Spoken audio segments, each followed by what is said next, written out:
Alors, bonjour à tous et heureux de vous retrouver en ce 12 mai 2020, 8h34, heure du Québec. J'espère que vous allez bien, parce que ce qui nous attend, c'est une tâche herculéenne. Puis il n'y a pas grand citoyen qui semble avoir la force herculéenne. Donc, prions le Seigneur. Ceci étant dit, on parle beaucoup, la Lune revient de plus en plus, hein, et je vous en ai parlé beaucoup de la Lune, revient dans l'actualité. Et on parle beaucoup, on sait que Donald Trump a créé la Space Force. Et là, on est rendu à vouloir aller naturellement explorer l'espace pour voir s'il n'y a pas un moyen de s'enrichir naturellement. Et Trump vient de rédiger un plan juridique pour l'exploitation de la Lune dans le cadre d'un nouvel accord appelé Artemis Accord. Puis comme Donald Trump, c'est le président de l'élite, c'est lui qui a été mis là par l'élite, même si on peut penser le contraire, et on pense que ça s'est fait dans une campagne électorale décidée par les Américains. Tous les politiciens sont là, ceux qui sont en charge des gouvernements, placés là parce que c'est eux qu'on veut avoir là, tu comprends? Et donc, ce qu'il vient de faire là, ça va rester, même s'il y a un changement d'administration, le 3 novembre, parce qu'on travaille toujours pour le même monde. L'administration Trump aurait élaboré un plan juridique pour l'exploitation minière sur la Lune dans le cadre des accords Artemis, un nouvel accord international parrainé par les États-Unis.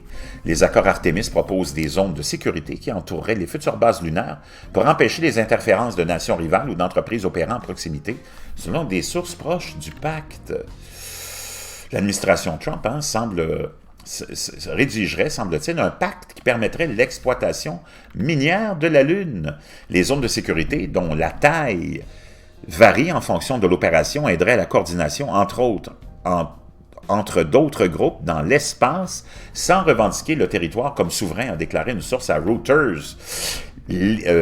L'idée est que si vous vous approchez des opérations de quelqu'un et qu'il a déclaré des zones de sécurité autour de lui, alors vous devez les contacter à l'avance, consulter et comprendre comment vous pouvez le faire en toute sécurité pour tout le monde. L'accord a été nommé d'après le nouveau programme Artemis Moon de la National Aeronautics and Space Administration.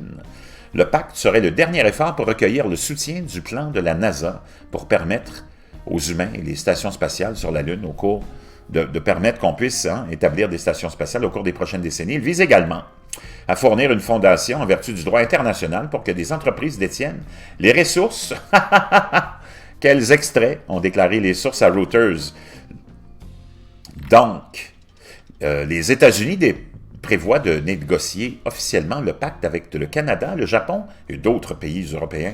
Bien que le projet de pacte n'ait pas encore été officiellement communiqué aux alliés américains, les responsables américains prévoient de négocier officiellement avec le Canada, le Japon et d'autres pays européens, en plus des Émirats arabes unis.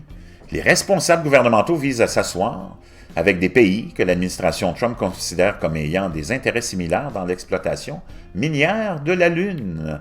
La Russie, un partenaire majeur de la NASA sur la Station spatiale internationale, ne sera pas l'un des premiers partenaires des accords. Le Pentagone considère Moscou comme hostile pour les manœuvres menaçantes contre les satellites espions américains, ont indiqué les sources. Les accords Artemis font partie des plans de Donald Trump pour sauter le processus de traité des Nations unies en faveur de nations partageant les mêmes idées.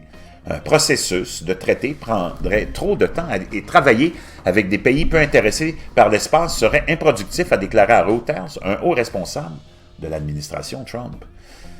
Alors que les pays considèrent de plus en plus l'espace comme un nouveau domaine militaire, le pacte dirigé par les États-Unis est également un signe du rôle croissant de la NASA en tant que moyen de diplomatie américaine.